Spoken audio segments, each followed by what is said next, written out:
A British news outlet reported today that the governments of the U.S. and the United Kingdom have been literally peering into the lives of Americans and Britons.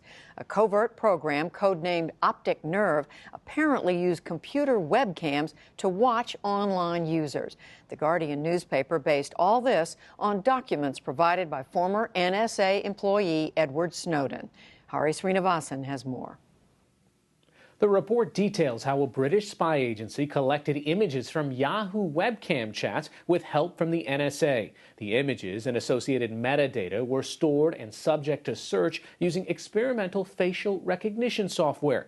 According to the documents, in one 6-month period, the program collected images of nearly 2 million Yahoo users around the world, including a number of sexually explicit communications. The British agency, the Government Communications Headquarters, or GCHQ, said in a statement today that all of its actions are in accordance with the law.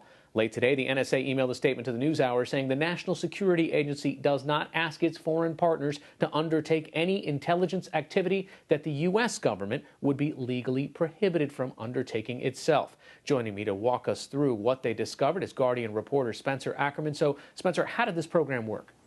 So what happened is as part of its very broad abilities to collect data in transit across the internet, GCHQ collected a lot of information from users of this specific webcam service based out of Yahoo Messenger. And from there, it went into databases that analysts could use to comb through both the imagery and the associated data around where those images came from to both find targets that it already had in its intelligence gathering purposes and figure out new targets. So you're saying that it's not just the targeted folks that got swept up in this net. What about Americans that were using Yahoo web chat between 2008 and 2010? Should they be concerned that there are images of them stored either at the NSA or GCHQ now?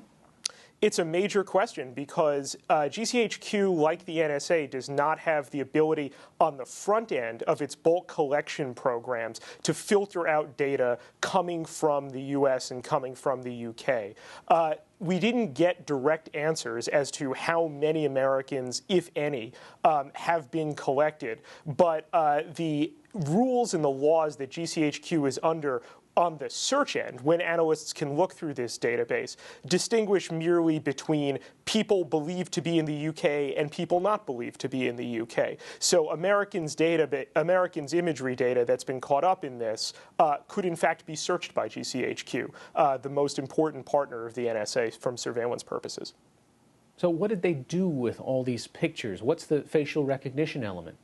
The facial recognition element is fascinating because it's an emerging technology that even the documents concede just really isn't precisely mature yet. The idea would be, from an intelligence perspective, if you had a partial identifier, maybe an email address or part of a screen name of an intelligence target, but didn't really have much more than that, potentially, if you swept up all of this Yahoo webcam data, you might be able to find the image of someone's face or someone's body type, and that could be used as part of a way of targeting this person, finding out more about this person, and, if necessary, apprehending that person. Is there anything in the documents that says this program stopped? Is it still going on? It's an interesting question. We didn't get a precise answer to it. The latest the documents indicate that it was still active is 2012. But when we asked if it is ongoing or if it stopped, we got responses similar to the one that you read out that discussed matters of the law and how all of this was legal, not whether or not this actually stopped. So what are the legal consequences there? Was GCHQ allowed to do something that perhaps the U.S. government wouldn't do, or does the U.S. government have to get approval from the FISA court for all this?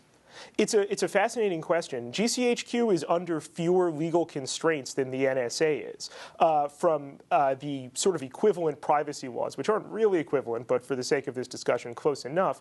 All GCHQ analysts have to have is a reasonable suspicion, not even reasonable from a particularly legally binding context, that its intelligence targets are genuine from out of this program. If they want to search for it, the protections are about whether they have reasonable believe that the accounts associated are inside or outside the UK. Beyond that, not really a lot. The question that still remains outstanding that NSA wouldn't address is what its level of access is to this database. They didn't directly address that to us when we went to them on that, and NSA's tools like the X-keyscore query tool are said in the documents to work alongside this data. So there are suspicions that remain outstanding as to the degree to which NSA was able to access this data. All right. Both the statements from the NSA and Yahoo are on our website. Spencer Ackerman from The Guardian, thanks so much for your time. Thanks for having me.